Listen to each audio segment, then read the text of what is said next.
Hello, everybody. I am so happy to welcome today with us Carol Ann, who has been such an inspiration. She's an amazing podcaster. You really have to follow her Mm. beautiful podcast.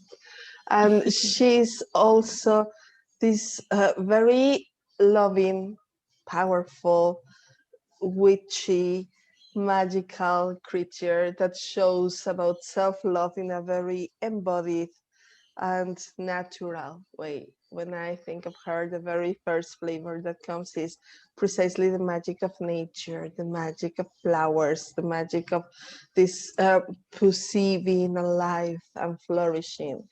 And we have the pleasure of having her today with us. Oh my goodness. You that almost made me cry. Just Oh, the to be seen in the way that I deeply desire to be and to be seen in that. Oh my goodness. What is that? You've just given me a beautiful gift. thank you. I really feel and see you this way. So thank you so much. Mm. And we're going to talk today about self love and our sexuality and the power that lies in it and the flavors that it can have. Mm. So, welcome to this space. And I would love to start by asking you, what is self love for you? Yeah. Yeah. So we were talking just before we started recording about how often self-love has this connotation, this idea of being really sweet and soft and gentle and cuddly. At least that's kind of what comes to my mind. Um, and that's a flavor of it that I gravitate towards myself. But really, like, it's got real roots and grip to it. I think when I think of self-love, it's this kind of radical embracing of who we are, and not kind of it's kind of the opposite of resisting different parts of us. Some parts are acceptable, some parts are not, and I have to fix that, and this is wrong with me, and why can't I be more like that? It's really just like, it doesn't mean that we don't have any desires to grow or change, but that there's this real deep, like, I see myself and I feel myself and I love myself as the beautiful human creature that I am. And there's space for all of my parts here. And I have like a warm, embracing regard for myself. Mm, I love that. I love that so much because I really think that that encompasses so well the importance of seeing and loving the different aspects of ourselves and how different they are. How we can be sensual at times, and others we Mm-hmm. can be fierce, and others we can be Mm-hmm. soft, and others we can be uh, angry. And all of them Mm-hmm. Mm-hmm. deserve the same love and the same tenderness from us. Yeah. And what a power it is to especially if you grew up socialized as a girl, to love your anger. Mm, yes. Whew. Totally. That is one of the most powerful things that we can deal with because we girls, we women as girls were raised into believing that angry women lost it every time. Like if you get angry, you lose. You have to Mm, keep your mm, cool. You have to be nice. You mm, have to be a good girl. You have to be polite. mhm, And in mhm, reality, we are such complex, magical beings. We have so much mhm. inside of us, and a very important part of it is our rage and our Yeah, boundaries and just yeah. our fury. Sometimes just going through the world with this sense of Mm, fire is so mhm, nourishing. mhm, mhm. And there's like And you know, anger and fury, they can arise for different reasons, but really the way that I see it is behind that there is a message that something's not right here, and there's a real like energy that rises up to meet that and to change it. And that's there's love in that too, in seeing the impulse to protect life behind that. There's a love inside that anger. Yes. Oh my gosh, yes. And then sensuality. How does it connect to self-love? And for me, this is a very important piece of the conversation, because one of the things that I have noticed is how we have been conditioned into believing that our sexuality somehow belongs to somebody else, that Yeah. that we are sexual to please somebody else, that we dress sexy to attract somebody else, that we want to look Mm-hmm. beautiful for somebody else, that all the Mm-hmm. different aspects of our sexuality, which is a very complex entity in itself, serve Mm-hmm. somebody else, never ourselves. So I really think that it's important to speak about how our sexuality is here to serve us. What does our Mm. sexuality does for us? And I would love to hear how you perceive it. Yeah. Yeah. Oh, and there's like, it's just even as you ask the question, like a whole world of responses and experiences kind of opens up inside me. But to me, I kind of go back to the knowing that sensuality and sexuality are part of our nature. They're how we were designed. They're a an essential, beautiful element of our natural organism and being. And to me, to live with this kind of in with that integrated in who we are, to feel pleasure, to enjoy our bodies, and to share our bodies with others in the ways that we choose to, that feel good to us.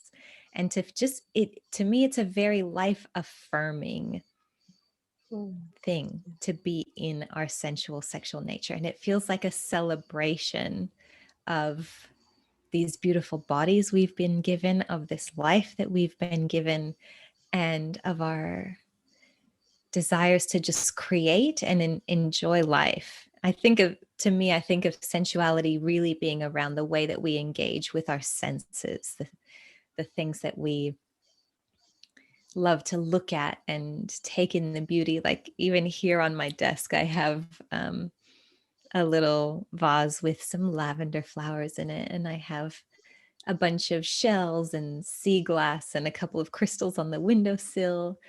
And there's more. I'm looking out the window at these beautiful trees in the sky. It's a bit cloudy today. Um, so that there's the admiration and respect and taking in of beauty. There's enjoying smells and tastes and sensations and sounds, um, and that sensual experience. I don't see it as completely separate from sexuality. I think that there's a lot of overlap between them. And there can be a real sensual way that you can engage with your sexuality, but I see the sexuality as being really more involving that kind of sexual energy and sexual life force that is often centered in our pelvis, but can kind of spread through our whole body, and really contacting that kind of pleasure. I'm curious what you think about sensuality and sexuality and I am how they loving relate. your description. First of all, it really feels like uh, taking life in, how Mm. you absorb life through each Mm. one of your senses. And that really takes me to this mm, profound presence through our Mm. bodies. Mm.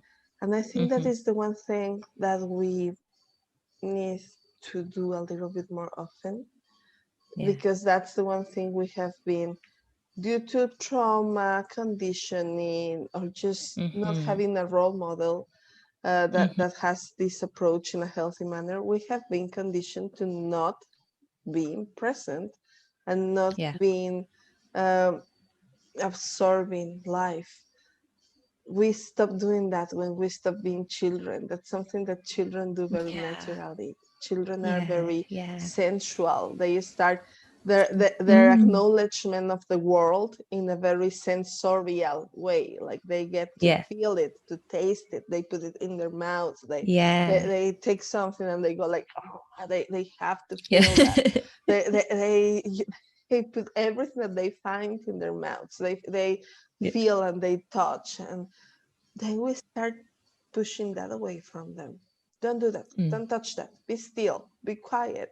And it's no wonder that they start dissociating from the physical experience Mm. of Mm. absorbing the world through their senses. So Mhm. for me, this is a re-education again Mm. into being present through our senses. But the thing is, as we do that, many things arise. The things that we have been closing our eyes to, the things that we have, the experiences that we have missed, the things Mm. that, the years that we have been dormant to our senses. And Mhm. so for me, sensuality takes me back into the present moment, Yeah. invites my body to be present, and in doing that, it invites healing, and it invites a sense of a higher awareness. And that is curious for me, because who would say that our higher awareness was going to come through our bodies and not Yeah. through the negation of our bodies, Yeah. as religions have Yes. taught us? Yes. Yes. Yes. Oh, yeah.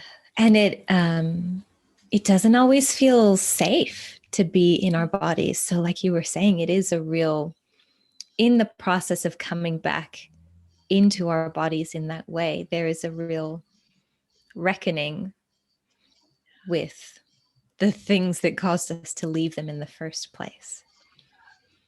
Yeah. Ah, what a beautiful and transcendental experience.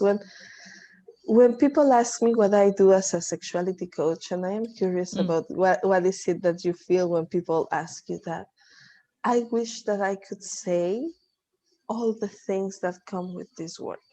Like, yes, you're going to Mm. work on pleasure, but you're also going to work on uh, healing wounds from your past that are dwelling in your Mhm. body. And you're also work with being more resilient in your body, with being connected with your body. Like, when people hear sexuality and sexuality or pleasure, they immediately think of intercourse. But there Mhm. is so much more to that, and I really wish Mhm. that we had the language to describe Yeah. everything that it brings with it. Yeah. Honestly, I just have to trust that the people listening also, they're not just hearing the words that we're saying, but they're feeling the energy and the transmission, and even subconsciously picking up on the ways that we are inhabiting and moving our bodies as we speak and what our tone of voice is communicating. Because I get stuck on the words a lot too. I'm like, I just, what? But I also often say, sometimes people think, a good sex life is a nice to have. But I think sexuality, our desire for to really feel deep pleasure and ecstasy and connection and intimacy with Mhm. ourselves and with others in our bodies, is really deep and primal. and essential. Mm. And the way that I think of it is, for me, my sexuality was one of the things that it was really deep and it was really buried. And to get to it, I had to go through all of these other layers. I had to, and I still do. This is an iterative process that will keep going until I die and maybe into the next life.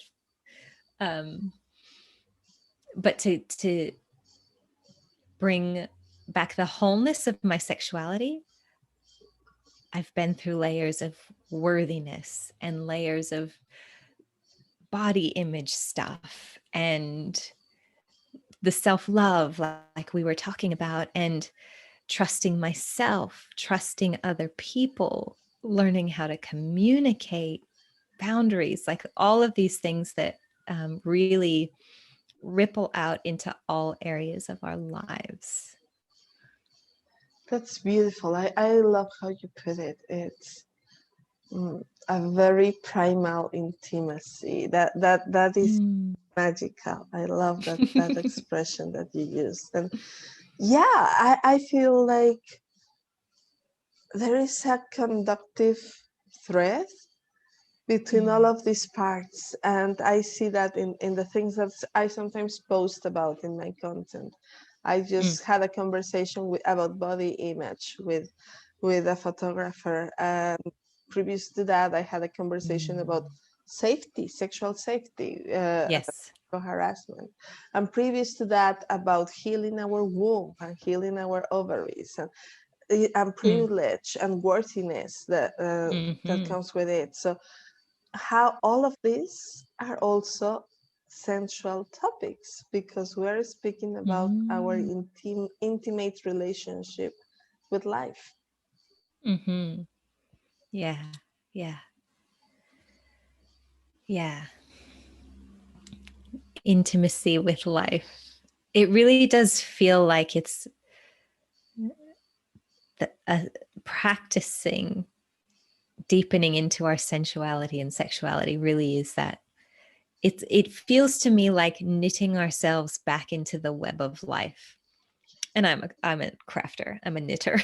Oh, I love it. And so I feel that there's something actually quite, when I have the needles in my hands, I think, I've got this big shawl that I've been working on for over a year. It's practically the size of a blanket, but I'm going to wear it around my shoulders.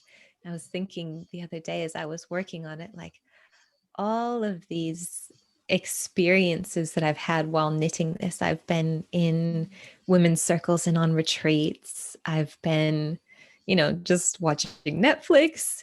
I've been on road trips with my partner, and just the feeling of kind of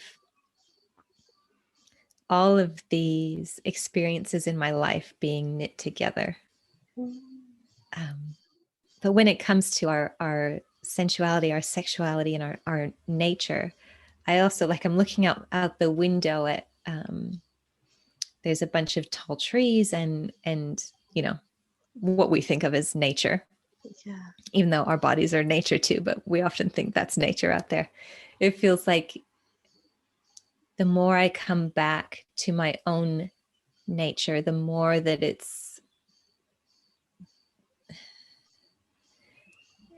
I have to come back to my place in the ecosystem, Mm. back into relationship with the land and the trees and the bees and the water, and with other human beings who've had different life experiences to me. And that kind of, it feels like it takes me back to the way that things were naturally before our culture kind of got broken in a lot of different ways. Does that make sense? Totally, totally, Mm. totally. I love the idea of knitting all of these experiences together. It just feels so powerful, and it feels so much like the ancient mother spider knitting the stories together. Yeah. Yeah. It's just magical, and how uh, it moved me how you said that we feel that nature is something outside, and we Yeah. forget that it is that our bodies are nature as well. Yeah. I Yeah. really want to put a special emphasis in that wisdom, because that is such an important realization. We are not Mm. above nature, we are part of nature. And Yes. you also spoke about how we move our bodies when we start embracing this work, our Mm. sensuality and sexuality and our pleasure, and how it is transmitted through our body Mm. language as well, how we Mm. embrace Mm. and feel in our bodies. And that also gave me so much food for thought. That how has Mm. your approach to your body, um, even to wearing or not underwear, or to the way you walk, or to the way you talk to your body, Yeah. how has it changed ever since you Yeah. started doing this work? Yeah. Yeah. It's funny that you asked that because I was in a yoga class this morning, and my body is a bit less flexible and less strong than it used to be. But I feel better in it. Mm. It's and that, that's not to say there's anything wrong with flexibility and strength are definitely, they have their value.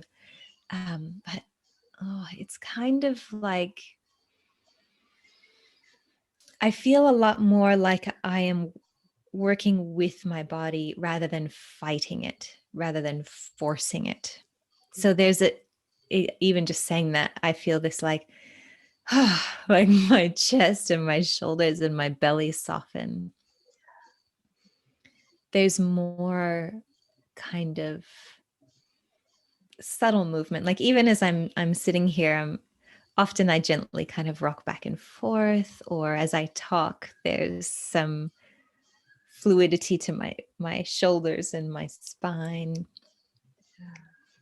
And I am much more attuned to my body's signals. Like I notice if my jaw is clamping down, or if there's like a clenching or sinking feeling in my chest, and I can speak that language and understand what my body is communicating to me. So it feels like and if it, if I, to the degree that I choose to work with that rather than fight it, I live my life much more in alignment with, it's like we're working together at this life thing rather than fighting my body. And of course there is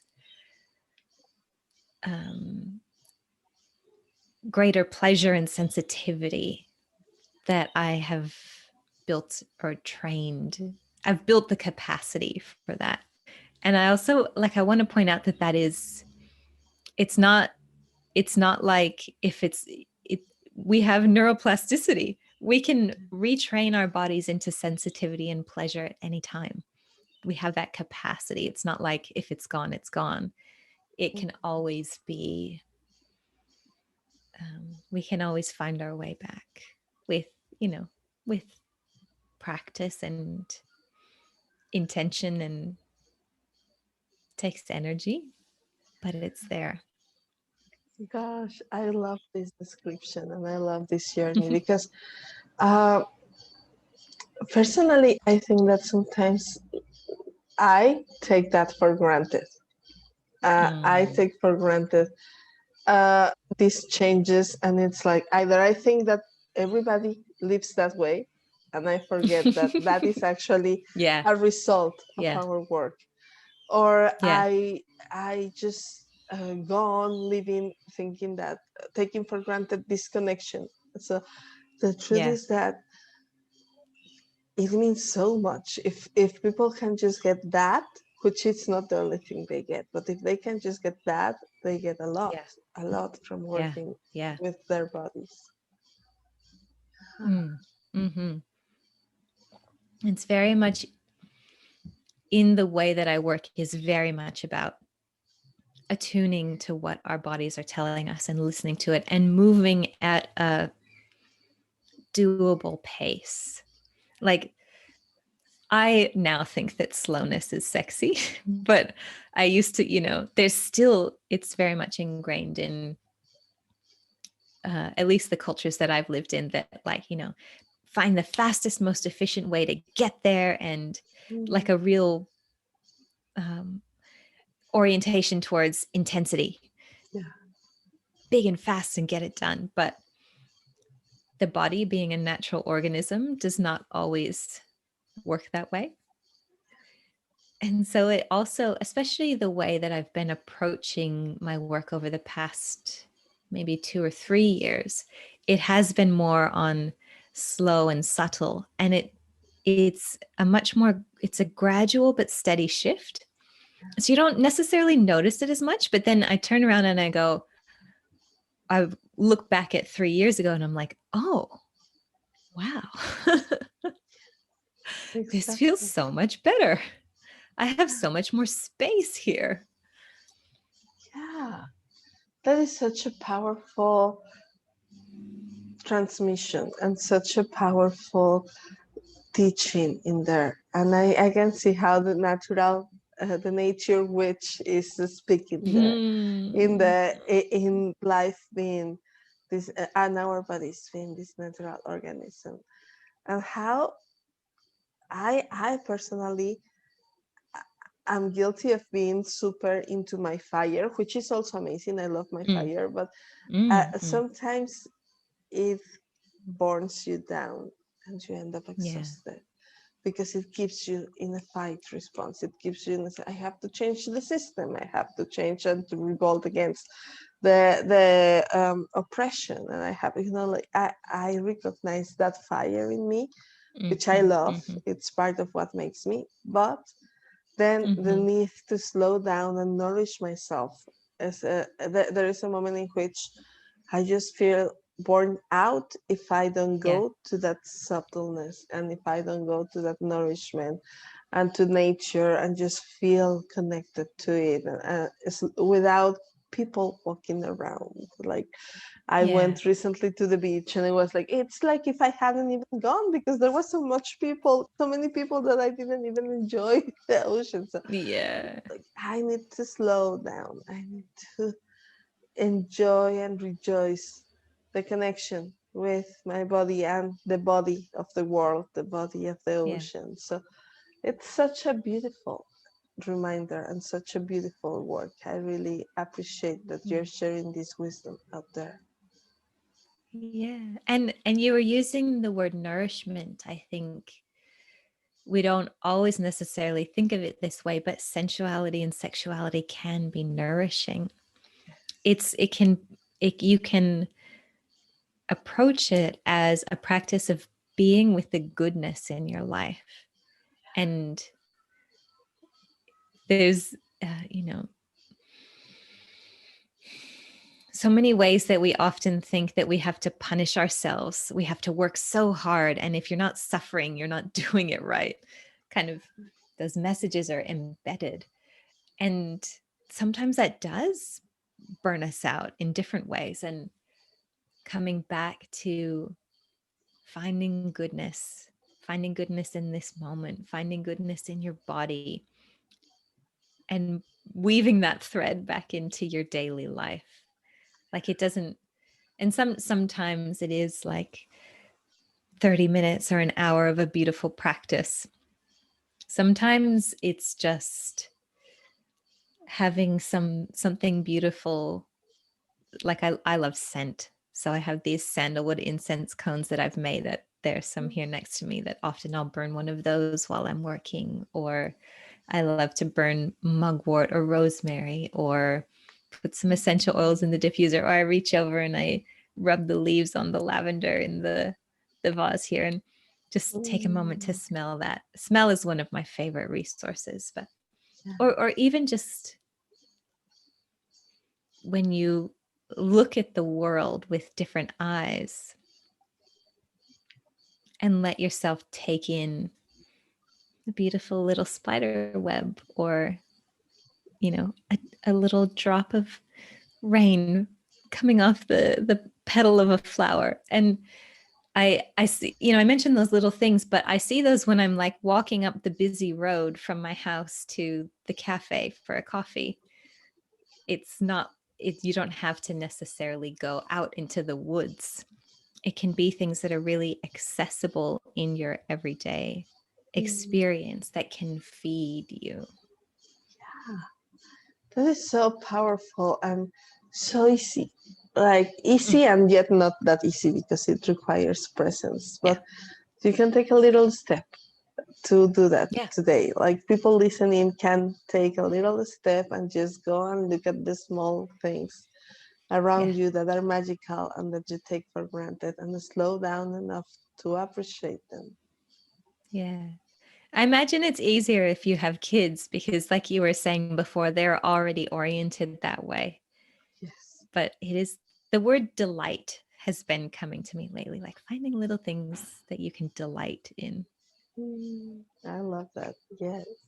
And then it's easier if you have kids, and at the same time, it's not that easy because you start feeling the stress. Like, oh my God.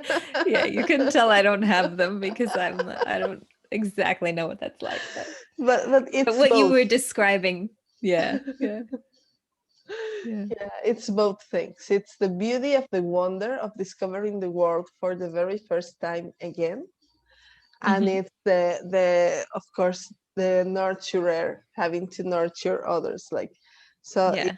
it is particularly and beautifully challenging, and there is a beauty in that. Mm, mm, mm.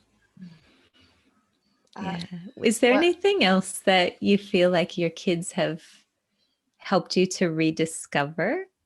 Yeah, yeah. So many things. I was just thinking about one of my favorite memories with them was sitting down in the sidewalk eating ice cream together. Like Hmm. literally Hmm. just sitting our asses in the sidewalk, eating our ice cream like if the and watching the world pass. For me Mm, that was uh, those moments are also the ones they remember the most because it was just a slowing down, focusing on being present and mhm. just being together with it, accompanying one another. And one of the things that they have taught me was how necessary it is to be touched, as in proximity, Mm, to feel how soothing mm. the touch of the person that you love can be, how Yeah. soothing it is to be to co-regulate when Yes. you love somebody that deeply. So to just be close to one another, to hold them tight when they were stressed or afraid or tired or angry, and just to be present without needing to fix Yeah. anything, just to be present. Yeah. Yeah. So they have been amazing teachers when it comes to Yeah. enjoying the little and the small things in life. Yeah. And that reminds me too that it is part of our nature to be social creatures, to need connection, to desire to see and be seen and known for who we are, and to be loved and accepted in that. And that is one of the, one of the hardest things as humans because we have so many wounds that have come from relationships, but we also so deeply crave it to be together and feel good in that and feel like we can be ourselves, to have that touch and togetherness is it's really it is how we were designed. Totally. I remember that again, coming back to my children with my son. He would turn and look at me when he was 1 year, and there was this look of, "Are you looking at me? Are you proud?" Like Mm. they constantly they would do something and turn and look at me. So I see Mm. how that is such and that is such a natural instinct, and yet again, it's something that we are conditioned to Mm. step away of. Like, you shouldn't want validation, you shouldn't need anybody, you should be all by yourself, you have Yeah. yourself. But in reality, we need the touch and the appreciation and the Yeah. and others to see us in the way we need to be seen. Yeah. Yeah. Yeah.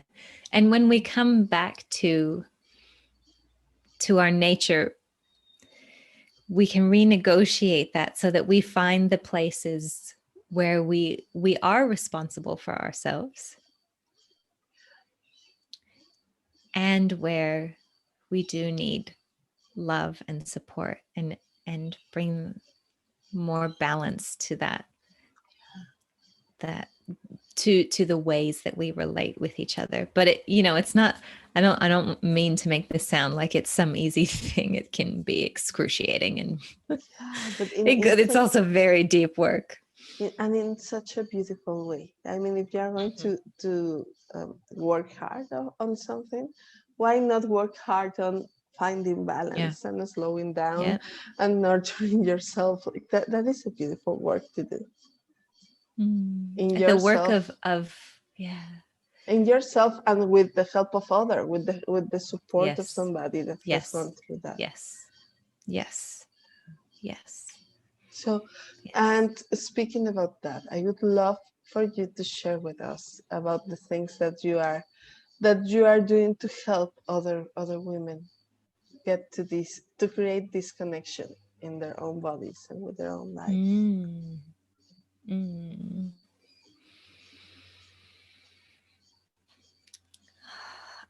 Right now I'm really loving working one-on-one, because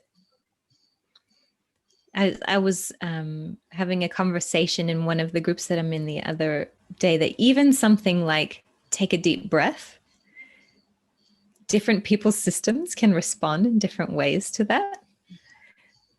And so I love having that one-on-one space to really tailor what works for you, what works for your body.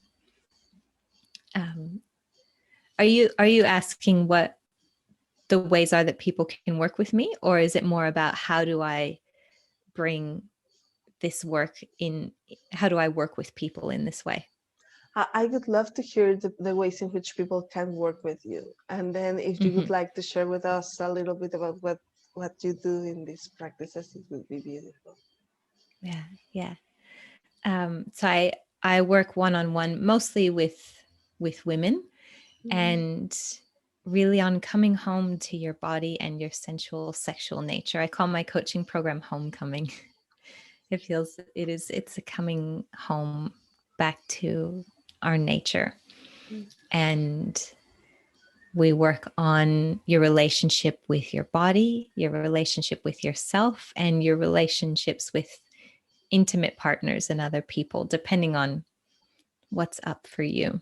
But Mm. it just moves me every time. I love, I just, I just feel like I get to do this, and it lights me up so much. The feeling of, like, I really focus a lot on that co-regulation, like you were saying, in the relationship between us, between me and the people that I work with. And I also have a podcast called Reawakening Love and Power with Carol Ann. And I loved the conversation that I had with you. So I don't remember what number it was, but it's called Unbroken. Yes. That is well worth people going to have a listen and hearing your, oh, when you told us the story of Balbo, it just Mm. was like this life river waking up inside me, and like my eyes got all cheeky and playful, and that's just how it started. I remember that conversation. Mm, Yes, I really love the work that you do with your podcast because you make sure that it's a space of a very deep transmission where people can really be nourished by listening to every mm, to every episode, that they can get something deep for themselves, that they can bring into their daily life after the mm. podcast. So I really love your magic in there, and your magic as a coach. I really recommend people to go and reach out for the chance of working with you one on one, because it is so magical to be able to work slowly, Yeah. taking your time, working in co-regulation, in nourishment, in Mm, softness and gentleness. And I can't say this enough because I noticed that the thing with our industry, the industry of Mm, coaching, is that it offers a result, and it just says go mm, for this result. This is the ideal. You're gonna get here, and it forgets the beauty of therapy. That it's you don't need to get anywhere. Just keep moving one day at a time.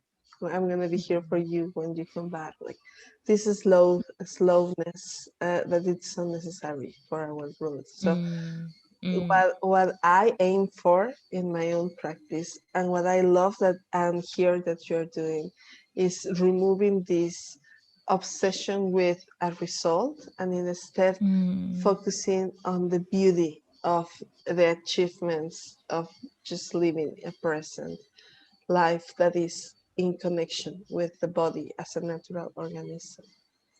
Yeah, yeah, yeah. And it truly is this way of working that is more slow, more um, in alignment with where your body is at and how much capacity your body has to do what in the moment, and focusing on the relationship between you and the practitioner. That is actually really what works. Yes. But it's like you say, it's not always like we will get you to this, 10 steps to this big shiny result. It's more like a renegotiating and reweaving of your whole way of being. Yes. And that is, I struggle to describe it sometimes because but maybe I'm just hoping that you can hear it in in our voices and in our energy, because it feels different to be me Yeah. now compared to how it used to feel. Like I felt like I had to do me and work hard and force and keep pushing and making things happen, and working against my body and what I wanted. And there's just so much more ease and love and playfulness and space in being this way. And I think that you described it very accurately. Uh, it's an intimacy with life, getting intimate with Mm-hmm. life, and it's this beautiful slowing down that allows you Mm, to work with your body and not mm, against it, mm, and that allows you to weave the mm, beautiful connection that you have as a natural organism with mm-hmm, nature itself. mm-hmm, Just I find mm-hmm. that you have said so many things that describe your work so beautifully. So Thank you. Thank you. so thank you so much for joining this beautiful conversation. I just feel so happy uh, and just to share the effect of your magic and precisely co-regulation. When we Mm. started the conversation, I was all about I'm angry about Instagram censoring my shit, and then I talked with Caroline, and I'm like, yeah, I'm happy and I'm cool. So that is the kind of magic you're going to but get. honoring the anger too, because Totally. it is like we were saying about anger before, there's something wrong here. Yes. Yes. But it's okay, we But can be with it. we can change it without feeling under the weather by it, without Mm, that it's mm, disturbing our inner peace. Like we can be angry because there is a system that needs to be mm, changed or mm, challenged, but mm. we can breathe into ourselves and work with it, work with ourselves first. Mm. Mm. Mm. Thank you I so love your much. wisdom, and I love, Oh, yeah, I just feel, when I'm with you, I just feel like I'm woven back into the fabric of ancient wisdom. And it feels like a lot of depth and integrity, and like we're not alone. Like we are back in some energy field where there's lots of support and wisdom coming from multiple directions. Yes, I love that. I love that description. Thank you. Thank you so much for seeing me too. That's beautiful. Mm, I needed that too. It's so important to be seen. Going back to mm, that mm, point, exactly. Thank you so mm. much. And thank you guys for following our podcast and our conversation. And I'll see you soon with more amazing guests.